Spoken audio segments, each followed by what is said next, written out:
Hello and welcome back to Parley, my on-the-spot responses to the prompts you folks submit. This one is from Just Rusty, hope you'll enjoy listening. It's actually an addendum to my hard-to-recommend crew Parley from last June. So the crew Parley is the reverse. I submit a prompt, and then a lot of people at a lower tier supporting me making these videos respond. And I labeled that I was done with that crew parlay, kind of unclear. And so Just Rusty, you submitted something late, but I feel I didn't make it clear enough that it was late. So I'm going to honor the commitment and just do it it's a great submission. Also, not that many people submit to crew parlay, so I want to do all of them. I want to encourage people to use it if they find it fun. We would love to have you. A lot of people just already have this because it's like Twitch Prime on Twitch, which a lot of people have for free through Amazon Prime, and the $5 tier on my Patreon are the same thing. So a lot of people have it. That's all. Let me encourage you. Thank you for submitting something. Let's take a look. So the crew parlay prompt I submitted was hard to recommend, meaning like a game, or it could be anything, a TV show. Everyone did games that is hard to recommend. Don't hold back, I said. Hit us with something you want to recommend, but which is a tough sell for some reason or another, and then go ahead and try to pitch it. I think a lot of this potential audience will simply want to try your recommendations, and it'll also be interesting to focus on what sort of qualities make something feel hard to recommend. Yeah, and I think this is a good example of that. So let's take a look. Just Rusty, you said, the one I've got my pitch down pat on is Across the Obelisk. It's a hard recommend purely because its art style looks so much like a mobile game. It's hard to get people to believe the gameplay is actually amazing when the visuals are so cheap, lazy, and generic. The second problem is that the game has a very boring progression system, which makes fights much slower than they need to be on the first couple runs, as characters without perks are the same, just with lower numbers and less scaling. Okay, we already need to pause. It is not a hard recommend purely because its art style looks so much like a mobile game. There's at least two problems. A big second problem, the game has very boring progression, which makes fights much slower than they need to be on the first couple runs. So let's start there. I'm going to put the art style thing down for a sec because I think that is a complicated and more subjective issue. I think that the boring progression system and slow start is a less subjective issue, personally. I think, in theory, that might not be too bad if what you were saying is the game has a slow progression start. I would imagine you're not recommending the game significantly highly. It's the only game you picked to talk about here. But the entire game always, for the entire duration, has a very boring progression system. I think you mean at the beginning, like it starts really slow. Yeah, let's get into that a bit. I think one of the things with recommendations is it's all about perspective, not only in what the person's already played or consumed of that media genre, but also just like what people have gotten used to being patient for or expect, things being expected. And I personally think this is where a lot of recommendations can go fuzzy, where people's expectations don't line up, of course. To some extent, I feel that it is conclusive, you can conclude, all words are made up, that the way that a thing starts, this is not that subjective, in my opinion. It's not really a matter of taste, in my humble opinion. This is not going to be a humble comment at all. I think most people are just way too patient with their media. Now, understand, I am not saying things need to start like the first 5 seconds needs to be some attention grabbing thing like a YouTube short or a TikTok at all.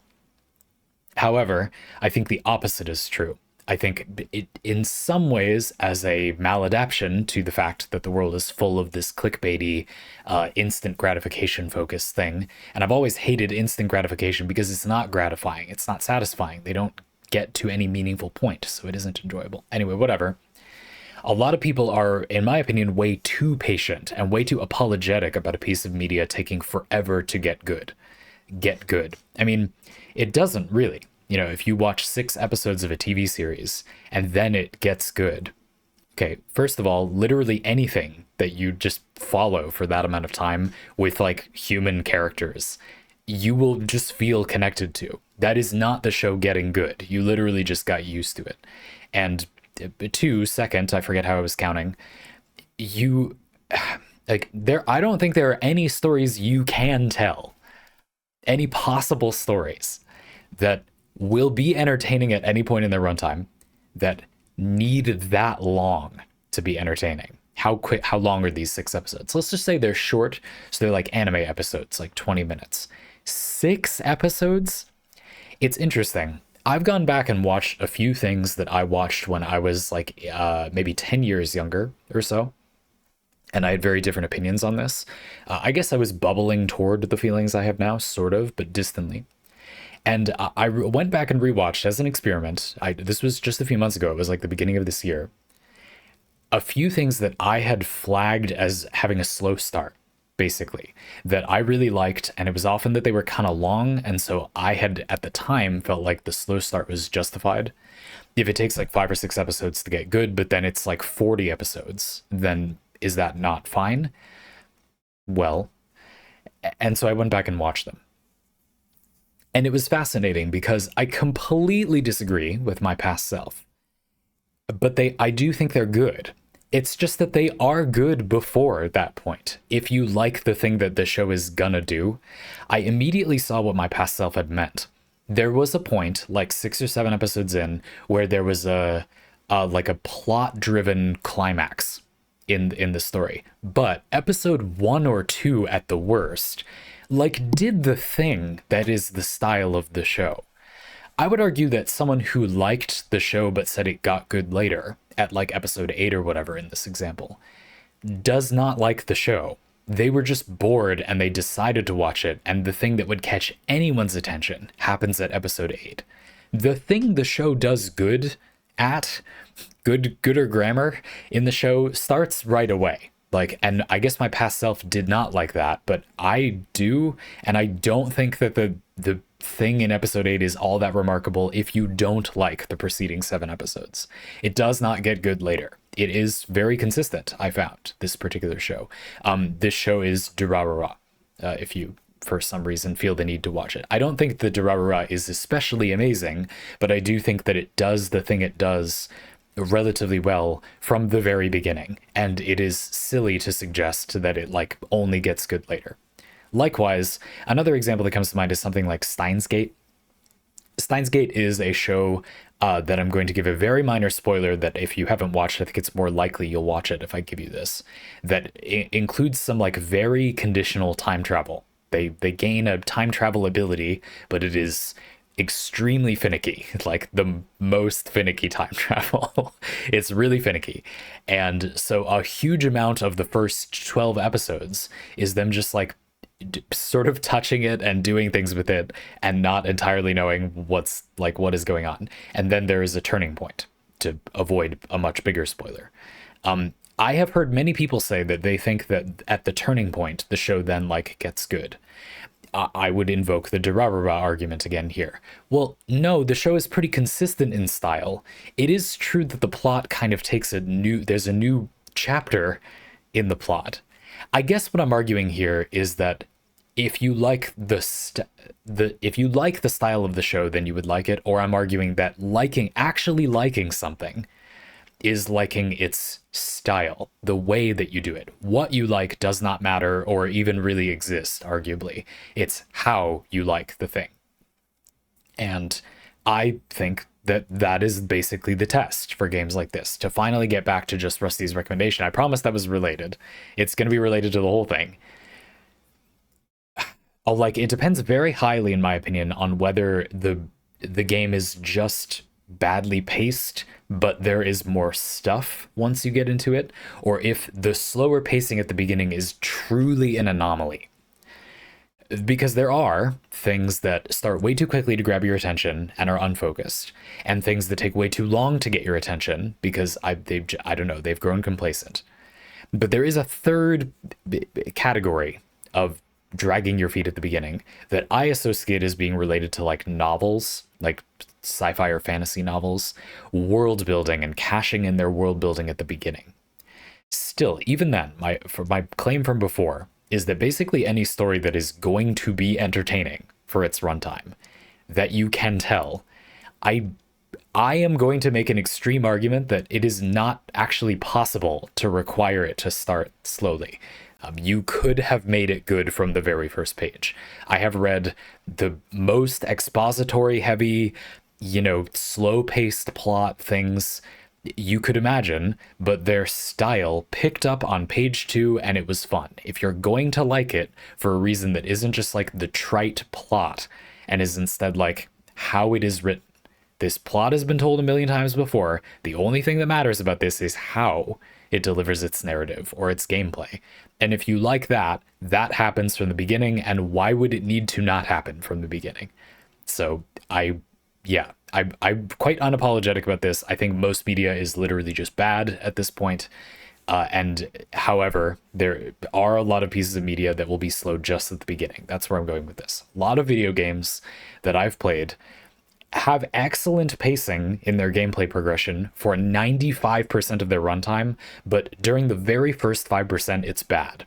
So if you want the game to open up quickly, it just doesn't.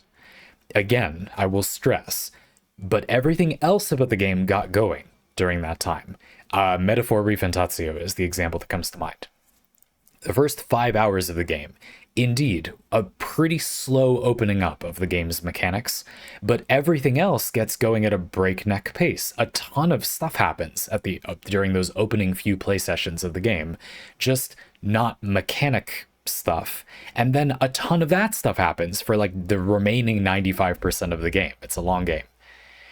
For the first 5 hours, the game does not drag its feet. It is not about what it's going to be about. It just slightly more slowly at the very beginning opens up its systems. I think the developers are just scared of overwhelming people, and I think that might be a little bit of an overblown reaction, but like it doesn't apply to the rest of the game. So I feel like that's the test here. Now, this is going to be complicated for this recommendation because Just Rusty is going to go on to tell us that the story has some complicated things to weigh in on this subject. Actually, let's just read it right now.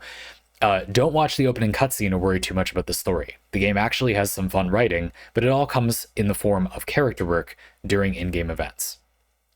Now, you didn't focus on it here, but it sounds like, indeed, there are many bad things about this game. You're just saying you feel like it overcomes them, and you've done something excellent, which is you told us what you think overcomes those bad things.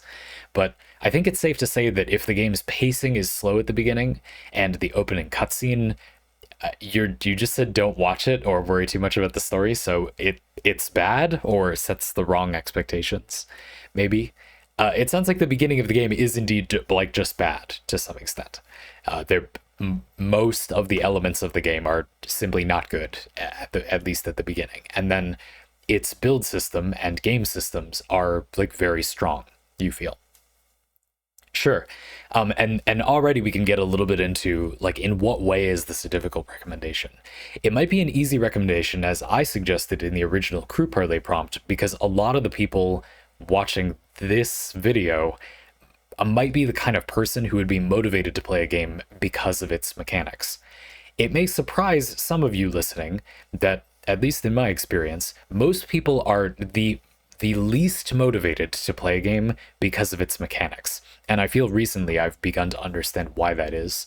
The reason is that they want the fantasy of the game, and when you describe the mechanics, you're describing what they have to do to get the fantasy of the game. Now, it's a little weird, because of course, I mean, what did they expect? The game would just kind of like happen to them? But there are games like that is actually kind of common in the AAA space. Very mechanics-light games that kind of just move through you. Now, I don't find these very fun, and I don't really understand why they're as popular as they are. But popular, sure. I mean, it's an easy thing to enjoy. I just don't think there's a lot to them a lot of the time. People new to thinking about game mechanics think of the game mechanics as work. And in a way, I don't think that is a bad perspective for the game developer minded among you. After all, when you make a video game and tell a story, for example, the mechanics of the game are a thing you have decided the audience must do to enjoy the story of the game. I think a lot of developers don't understand what a responsibility that is. You are forcing the audience to undertake some physical action, some work, in order to get at the potential fun, story, whatever, mechanical fun, any other kind of fun, to get at the fun of the game. And I think a lot of games really don't acknowledge that responsibility at all, and don't think about, like, well, because you put this in, you're basically just saddling the player with doing this thing. Now, if you really enjoy playing games and you get into their mechanics, you likely lose the affectation that you think of the game's mechanics as work. I don't at all. The game's mechanics are your friend. They're the way that the game will be fun. I just think that the industry is so weak on mechanics. That is the very worst thing about the video games industry as a whole, is the video game part. And all the parts that make it like a movie are quite good when the game chooses to invoke, when games do that, you know. But the mechanic part is the weakest, though sometimes impressively strong. I still think that among gaming as a whole, the thing you're most consistently going to be disappointed by is the game part, which is unfortunate, being that that is the only thing distinguishing it from other art forms. So, yeah, I understand why people bounce off of that, and I think that the basic solution to why this would be a difficult pitch for a lot of people, Just Rusty, is that the thing you're about to say is a negative to most people. I mean, it wouldn't, they think it is. It wouldn't be if they actually played the game, but they don't know, but they're wrong, and they would enjoy this. But yeah. The simple pitch, Just Rusty says, is that it's co-op Slay the Spire. The game is across the obelisk, by the way. I know we took a long route to get there. The secondary pitch is that it has a really deep, entangled build system that's unafraid of throwing tons of interesting statuses around. The game really rewards teams which have multiple types of win conditions, as certain enemies, especially bosses, are able to shut down certain strategies hard. Excuse me. I think the thing which I really like about the game is how many different characters there are and how genuinely different they are to play. All things which sound like work and confusing data to sift through to the wrong kind of person. Sorry, you're not a wrong person, but for this form of recommendation. I'm completely with you, Just Rusty. I mean, you're saying that you feel like the warts, and although they are some significant warts, they are common problems. They're problems that many games, good and bad, have. The graphics look janky, the early game progression, we're assuming that's what you meant, is slow, and like also the story and almost everything is kind of bad for the very beginning. But the game evidently hints quickly enough that there are some systems worth getting into. And it has the hook of being something kind of familiar. You got the Slay the Spire part, and also co-op, kind of rare to have a build crafty, interesting co-op experience. That you decided to stick with it, and you found that the systems were willing to provide. Which, yeah, I mean, I can kind of get with it. There's a group of people who will say, well, if the game looks ugly, it's not just magically fun underneath. It looks less fun. It is, they would argue, maybe less fun if it looks less satisfying to do the things you're doing. The simple act of making something look cool on the screen when you do it is a type of fun all in and of itself. On the other hand, people who are interested in this mechanical system might be willing to agree with you very easily. It's ridiculous to suggest that the game is somehow not fun just because the graphic you are looking at when you do the thing like is an orange blob instead of like a dragon's head. You know, why does that make it not fun? And I'm on this side personally. It is frustrating to me sometimes how people say like, well, that just doesn't look as good, therefore it just isn't as good. It's like, well, no, the graphics maybe aren't showing off as much or as fancy, but they put that development budget like in the gameplay, and so it's going to be really good. In fact, because it has Janko graphics, they made this to deliver the gameplay without the ability to give it good graphics, and they did that because they judged it to be worth delivering this gameplay, even without good graphics. Sure, some developers will just be wrong from our perspectives about it. We might disagree about what was worth it as such. But a lot of the time, I think these games are really good. The core gameplay loop is a great idea, and you can see that the developer pushed through their inability to present it in some fancier way because they just felt like it was worth it, basically. So I can completely understand this. I don't know. I mean, I will also do some brief sort of social diagnosis of the people who were rejecting this recommendation, Just Rusty. It kind of sounds like a lot of the people you were talking to are like overly focused on the like the marketed side of the industry and expectations, when I don't know, I always want to shake people. Like, that is the one that frustrates me the most. If you know me and you enjoy me talking with you about games, and I recommend a game, and you think of your expectation of the game that it is like a large category of other things, and you don't like that. Think about who is recommending the game, though. Am I just recommending a cash grab gachapon game to you? Or if it seems to be that way, could I be recommending it because it is an exception to that? And I maybe don't have vastly lower standards than the average person. I, in fact, have way higher standards than the average person, to a fault, to a totally ridiculous fault. And I understand, I guess, people don't want to spend their limited free time on a thing. But if another phenomenon I've noticed is that when you tell people more about a game, you often have this phenomenon where they want to play it less than a game they know less about, which obviously makes no sense. The thing they know more about is a better recommendation now, right? A stronger case. But it goes right back to that thing about the mechanics. They're now thinking about what they know what they're going to need to do in that game, but they're fantasizing about, I don't know, the fantasy of the other game. Again, logically speaking, this is complete nonsense. Obviously, you should play the thing you know more about because you're more likely to guess correctly that you are going to enjoy it or not, or you ought to consider the thing you know more about. But people have a tendency not to do this, to do the opposite, such that when you explain a game to people, both due to a sort of reverse psychology, you say, hey, play this, and then they go, well, I weirdly kind of don't want to play that, but also due to a practical thing, they kind of are now worried about something they have to do in the game. You explaining what you would do in the game, and therefore that is why it would be good, is why the person will not play it, or is saying, like, I mysteriously don't want to, even though you just gave me exactly what I would need to know to enjoy it, and basically proved that I will enjoy it if I can just, like, do that part. It seems weird. I don't think it actually is, though. But yeah, I mean, I think that this checks the box for I hate to be so contrary. This has been a really harsh parlay to other people, and pretty forgiving of this recommendation. For an actual recommendation, for people who will actually try something new, I feel like this checks the box it needs to check. You explained the speed bumps that I can expect, and you told me why you think it would be worth driving over those speed bumps. You gave me some idea of the scope of those speed bumps. It doesn't sound like you feel like it's a big deal outside of the early game. And then even some advice, which I will read now.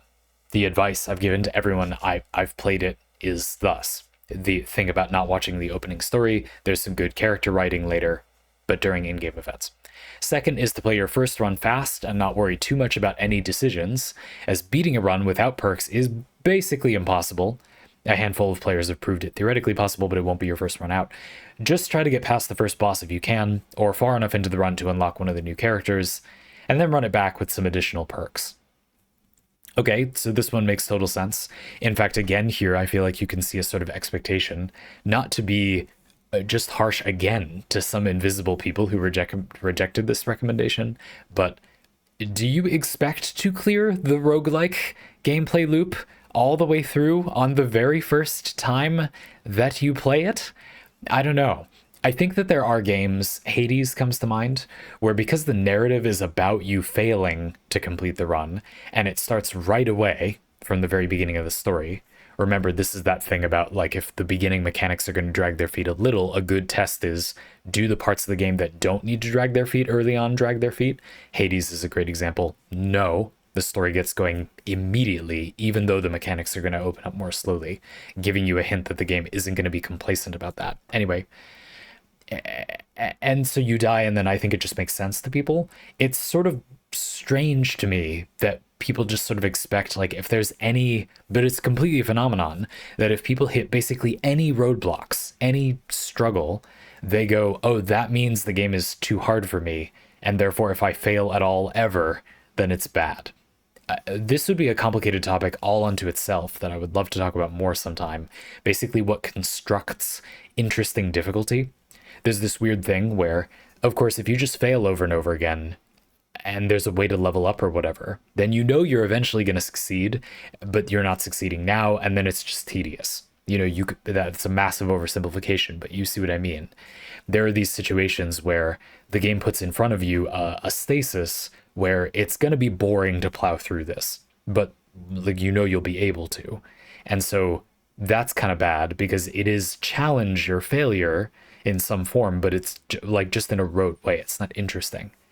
So then what? You want the player to succeed all the time? Well, that doesn't totally make sense. You want the game to bite back in some way, if it's to be challenging in a meaningful way. But how? How do you construct that in a way where the player does fail, failure happens, but it doesn't just lead to the player, you know, resetting the game or the, you know, it being a tedious grind through that part until you simply win and it's inevitable. Constructing meaningful difficulty that isn't bullshit, to be blunt, which is most games, I think, don't have. This is very hard, to be fair, but I also think a lot of games do it very badly. Is hard. It is difficult. And a really interesting place to start is something like tabletop role-playing games. If you need the players to find something in a room and they would roll a perception check, I mean, if they can't progress without finding it, then what if they fail? You know, you're just going to let them do it again and then they'll succeed. And then what was the point of having them roll? But then if they don't ever roll and you just give it to them, then that's also different. And I have answers to these questions. But anyway, a topic for another time. I think it's worth briefly touching on here because I just don't think it is a reasonable expectation.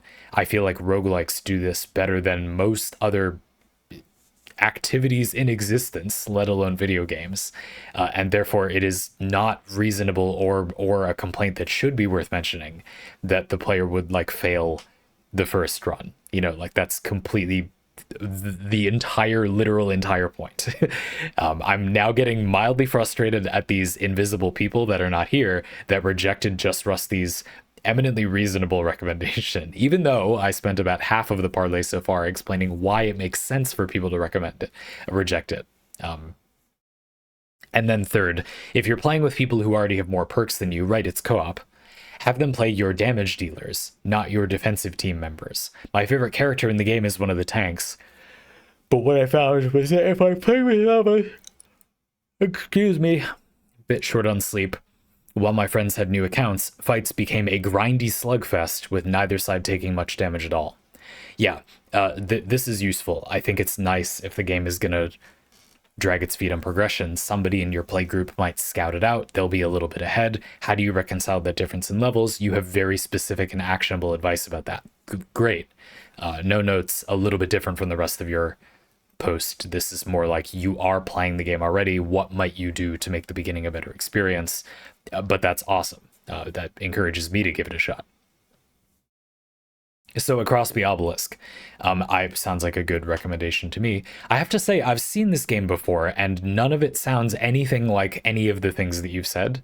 So to me, that is some testament to, like, one of the major things you've been saying is that you feel like the game doesn't look like what it is from the outside, basically. The graphics kind of wonky, early game progression, plus don't watch the opening cutscene. Okay, so evidently what I saw essentially just isn't the game. In fact, let me just I'm not at all being facetious. Like, I guess that must be true. It doesn't sound anything like, was it co-op Slay the Spire? Like, it doesn't sound like it is co-op Slay the Spire. Another thing that might be interesting, I'm gonna look it up now, is like whether or not it may. Oh wow, no, I just saw the wrong thing. It really looks like co-op Slay the Spire. And it's really similar to, not Dead by Daylight, but Darkest Dungeon's presentation style. Sure, the cards are almost literally like copyright infringingly the cards from Slay the Spire, and the battlefield is literally, almost copyright infringingly literally, the battlefield from Darkest Dungeon. This is a comically derivative looking game. Yeah. I completely understand, to the point of it being like self-parody, to the point that if I saw this out of context, I would think it was a parody of those games, like a deliberate, on purpose parody. I can't say that it's not off-putting. Nope, can't do that. I just feel like how I always feel as a player is, if you can be original with mechanics, it's not really possible for you to be like unable to be original with the game's presentation. That just isn't, those are the same. You can't just not be able to think of new ideas for how the game would look. That is not hard at all, and you could easily just make it look different. And if they didn't literally steal the code from Darkest Dungeon, then it's not like it's all that much harder to just do it differently either. So yeah, that's bad, but it doesn't mean that the game systems aren't interesting. I do want to say that the positive part of the pitch, that's something I think we should revisit briefly here at the end, is complicated. So you said the simple pitch I have is that it's co-op Slay the Spire. I feel it has been demonstrated clearly enough why that would be good, not by you necessarily alone. I don't think Slay the Spire is good. I have played 50 hours of Slay the Spire, but mostly because I wanted to understand, and I don't understand. I guess part of what's happening is that like one of my biggest problems is that I think Slay the Spire's build system is very shallow. It's often called out for being not very shallow. I think that other people have not gotten to the bottom of it, where every build is a combo and or stacks a bunch of block so it can do a combo later. Like, there are no good builds that are not that, in my humble experience. Nobody knows all builds. I'm just saying I played it for a while, and that is how I felt. I tried everything I saw everybody else posting about. Many of the times I saw someone post an idea for a strategy and I did it in a run, they posted the strategy by saying unique way to play, and I played it and went, no, this is the same as everything else. And so we can just disagree about that. That's fine. I don't know. I sort of feel like people have not spent long enough at that point in the game where you sort of think more abstractly and go, well, these are basically all the exact same thing. I don't know. It's fine. It's good if that isn't a problem for other people. It's a problem for me. I don't think Slay the Spire is good. The only thing that encourages my interest in this subject is that Inscription is kind of like 1/3 at the beginning, basically Slay the Spire, and I think that is really good and a lot of fun. And there are many different branching, because it improves the build system, which is, I think, the part that is not merely bad, but arguably just kind of pointless in Slay the Spire, rote. And so with that gone, sure, the format of like Dungeon Delver, sorta Oregon Trail, Nightmare thing is, yeah, cool. You know, that's a pretty general thing. Co-op of that, I'm not sure that I want that. I don't know. It's a game to me that calls to mind lots of individual choices. It would depend how it was co-op, Slay the Spire, I guess. I'm not trying to pick on this recommendation. I think you did something really good, which is that you relatively concisely gave relatively deep reasons why this game in particular, the way the game does what it does, what the game does doesn't matter that much, how the game does it would be good. You did a good thing. I am just being picky for the sake of discussion, that I'm not entirely sure I agree that that would be good. You know, like what, and not just because I personally have an affectation and don't like Slay the Spire. Like, why is it good for it to be co-op Slay the Spire? Well, and if you'd said something like, oh, it's also co-op Darkest Dungeon, like, how is it co-op Darkest Dungeon? You know, a lot of these games' gameplay loop is there's one thing being done that moves everybody. And so with a little more information, I could see that being a much better sell. Like, maybe that's really cool. everybody goes in their own little journey and then you meet up for combat. It's probably not like that. That sounds fun. I don't I don't know. Anyway, okay. And then the secondary pitch is that it has a really deep, entangled build system that's unafraid of throwing tons of interesting statuses around. This, I'm going to devil's advocate and say, sounds like it could be a bad thing. I can see why you would say it's a good thing, but I'm worried that this is a complexity creep thing, where people who are used to a lot of mechanics like this will be happy if they get more involved, but like lots of different effects is bad until proven good. Tons of interesting effects. There are many qualitatively high quality, but there are a lot of them, interesting status effects. Okay, like that, it's not inherently bad. I could see that being good. And then the big one, for me, the most unambiguous, like, this is why I would play this. The game really rewards teams which have multiple types of win conditions, as certain enemies, especially bosses, are able to shut down certain strategies hard. Again, a thing that that we've done for every single line of the parlay. I can easily see people saying, that sounds bad. And not only am I imagining the mechanics, that's, even if I was excited about mechanics, they might say, that sounds bad. Like, you need to win in multiple ways at once, or a boss will just randomly destroy your team. But were you in the habit of making builds that way? Were you a person who made a lot of builds over a long period of time in a lot of games and just got used to like making them robust and have different angles? Boy, it's a lot of fun when a game pushes back hard enough that your team needs that utility that you built into it, and you've got a tool and something in the game kind of emergently or not, like, makes that useful. Oh, I understand exactly what you mean personally. Again, I just feel like that more than a lot of people don't, that doesn't really matter. I'm saying note how much context it requires for that to be a good thing. Like, that's not good unless, or it won't seem good. It will be good, but it won't seem good unless you know, have made a huge amount of builds. I figure I know exactly what you mean. I think I know exactly what you mean. It sounds cool to me, but the moment I think that, I go, no one else is gonna think they would like this, and it might take them a while to enjoy it if they were to get into it, because they might need to unlearn like doing the thing. Just a really quick example would be something like, so I've gotten all my friends into playing Elden Ring. I cheated and I sold them with the idea that it's open world. So if you get stuck on something, you can move somewhere else. You can just move somewhere else. And like, that's true, but this is a bit of an oversimplification. It's a white lie. It's true, but that doesn't mean it's going to be that much easier over there. Yeah. And then that it's co-op. We ended up most of us not really liking Elden Ring's actual co-op features, and we've been playing our own playthrough of Seamless Co-op mod, which is awesome. Elden Ring Seamless Co-op mod. If you're interested in that, I would play it like a separate game. It kind of proputes itself that way. Boot it up separately, keep your accounts and save data separate between them. I would just do a separate playthrough co-op, personally. Anyway, and so in Elden Ring, it's interesting. My two friends have not really played any game that has this sort of Souls-like combat dance before.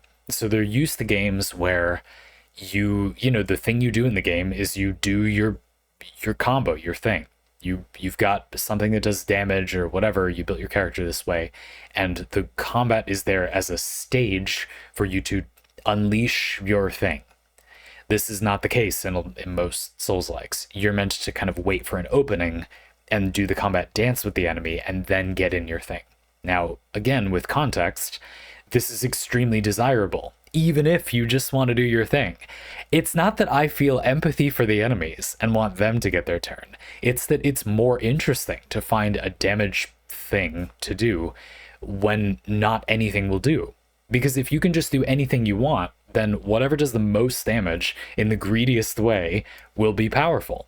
Whereas in Elden Ring and many other games, well, the game puts pressure enough on you that the cast time to throw that fireball may be a little too much. A thing I love that they do is that most spells, especially incantations, but sorceries, there's still plenty.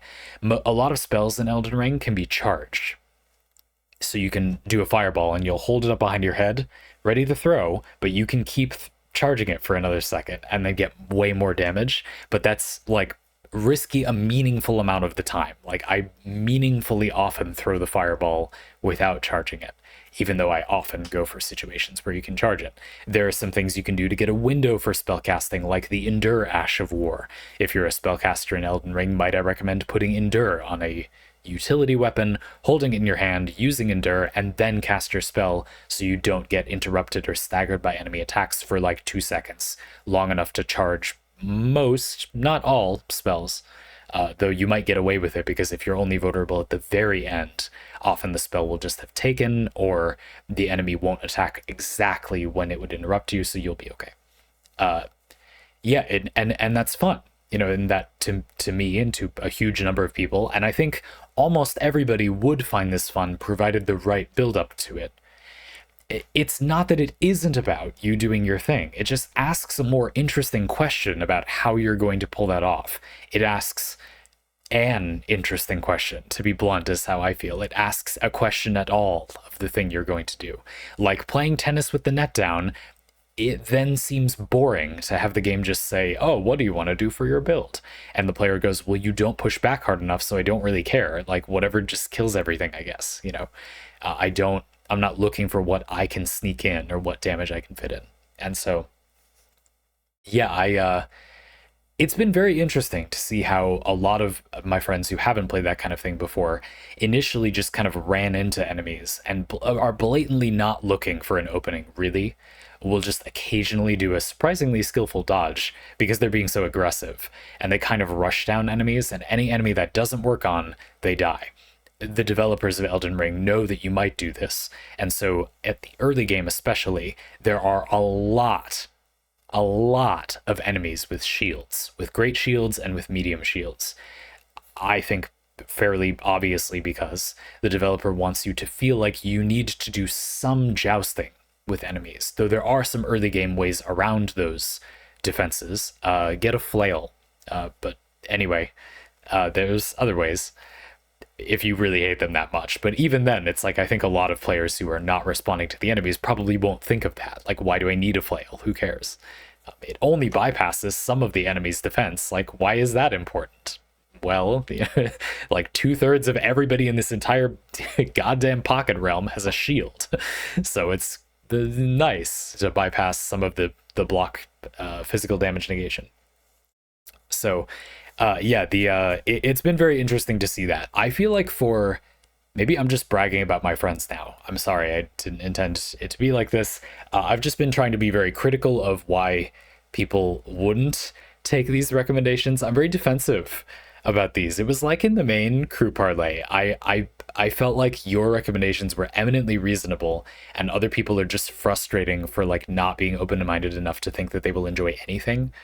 But I have to acknowledge that that's a great level of privilege that I have, that I know that indeed people can pretty much just enjoy everything.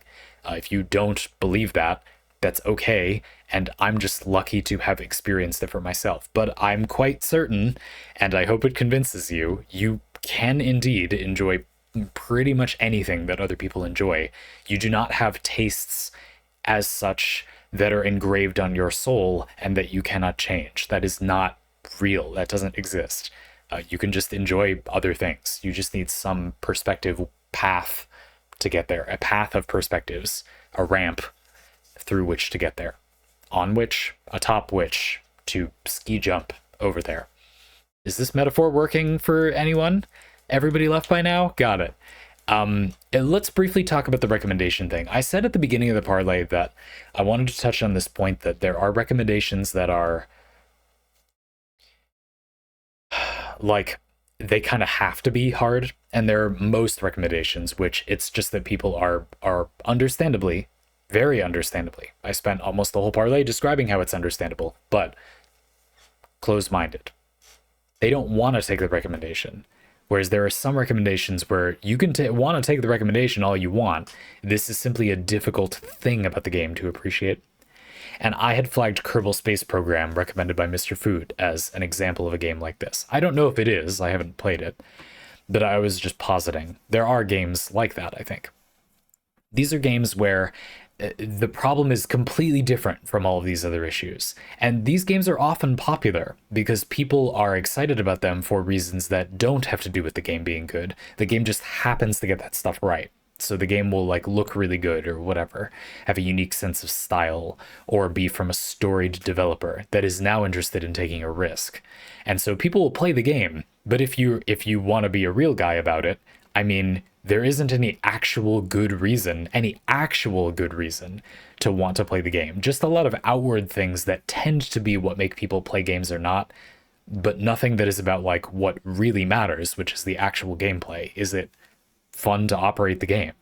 People have gotten into the game enough by the time they're hooked by those outer things that they kind of don't think about that stuff, and then they just kind of stick with it. I suspect a lot of these people do not finish these games as well, but I don't have any way to prove that to you, because they probably don't especially like it, but they're just really excited about the story.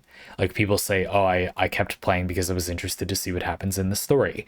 I feel like that I smell that the flip side of that is I don't actually like the mechanics, but I was invested by the time I got to them, so I just put up with them. And it's like, well, you didn't think the game was very good then, did you? You will probably go on to say that you thought the game was excellent because you think of it as being that the things the game is about, the story, well, you liked it.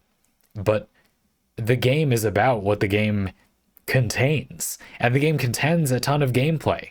I don't know. I'm thinking of Persona 5 and Metaphor Refantatio, games which I think do basically everything really well, but I think a lot of people actually don't like very much, but they just thought the story was really interesting, and so they think of that as meaning that they liked the whole game. I wonder if those people actually enjoyed and played all of the game's gameplay. I did, and I think it's good. I think Metaphor is a lot better than Persona 5 as far as gameplay. But otherwise, I think they're equal enough, I guess. They're different flavors of aesthetic. And I think that the thing is that the thing they can do well from a gameplay perspective is hard to describe. In many ways, that's probably why somebody had the bright idea, I guess, bright in terms of literal color, to make the game so loud looking visually. Have you seen any of Persona 5 or Metaphor Refantatio? You have, right. My eyes, oh god. It goes back and forth between like, wow, this is a real visual spectacle, to oh my goodness, it's so hideous. Like it's like so bad it's good. I'll alternating with like it's so good it's good. I don't even know what to say. The aesthetic is crazy. If you legitimately haven't seen this, please stop watching this bad parlay and go look at that instead. Just look up Metaphor Refantatio or Persona 5 anything and bear witness to the clusterfuck that is the aesthetic of the game. It's a sight to behold. Could it be that is there because it is very difficult to demonstrate using like gameplay footage what is fun about these games? I think yes. I think that it's one of those things where many of the elements on their own are not remarkable, but when combined together, the result can be quite something. And so taken as a whole, alternating the social and combat aspects of the game and managing your team, unlocking new archetypes and progressing your characters, with progressing parts of the plot, with building up to a larger confrontation, with being able to ration out when you get a story beat by sort of knowing like I'm going to go challenge the main dungeon for this period of the game now, so I know there's going to be a bunch of story afterward. And the fact that the game has periods where it's like a movie for an hour, but you kind of can control what play session that hour will be, and so you can really maximize and enjoy those parts, and then lots of gameplay when you want it. You know, these games are happy to offer. You want more fighting, we got more fighting. Especially, I think Metaphor did that very well. That is the thing that I would recommend about Metaphor Refantatio. I don't know how you show that to people. I've seen some gameplay trailers for Persona 5 that, for me, it's been for Persona 5, that like kind of show you. You walk through a bunch of different environments. You know, you go to the corner store you go to the konbini and get some food from your friend whose part-time job is there or whatever, or you're on your part-time job there. Then you go eat a burger challenge at Big Bang Burger, and then you go into the mementos at night, the dungeon in Persona 5. And that's what they're trying to do, don't you think? They're trying to contrast those elements to show you, like vaguely gesturing at, doesn't it seem fun to alternate these elements? Like, I guess, not especially. I guess you're just trying to make the game seem broad, which it's not, and I don't think that that is what is good about these games. They're pretty focused experiences, in my opinion. It's not that it's like an open-ended, you can do anything kind of thing. It's quite focused. You could argue that the menu for preparing for the combat is just a separate game, which is like a social or slice of life simulator, a pretty narrow and focused one, not in a bad way. I think that's good. But you see what I mean? Like, it kind of just makes them look like an open world game or something, which they're like incredibly really not. But instead, it's more that contrasts with the other elements. So I'm not sure. This part is kind of a tangent, but I'm at peace with that. My point is, I feel it is permanently hard to explain what is like maybe fun about those experiences. Not hard because people are trying to not take the recommendation, or hard because people have not had enough perspective for the recommendation to make sense. A lot of the things that we're discussing when we discuss recommended games, you feel like a crazy person to some extent, right? Because you're describing all these fun things you could do, and people go, oh, that sounds like a pain. And you go, oh, what? No, like, why? No, it doesn't. And I tried to explain in this parlay, I think, why people react that way. But I'm not trying to be argumentative when I say this. Like, they ultimately are incorrect, though, in those cases. Whereas there is a separate category of things you could recommend where that's really not what's going on. They're not misunderstanding that a thing that could easily be fun just sounds tedious. It is legitimately not entirely possible to explain or demonstrate how the elements would combine in a way that would be fun. It's also possible that upon scrutiny, we will find that all of the games that fit the description I just gave actually aren't that fun to people that have enough perspective. And it's just that it's novel that they combine elements in that way currently, but in fact not that special. I don't really think that's the case at the moment, but of course I don't. I feel like a lot of these games do a lot of things well at the same time, and they give you your own sense of discovery. But anything about a game that is good because the player rises to the occasion is always kind of a yellow flag for me. Like, that is kind of something about the player and not the game.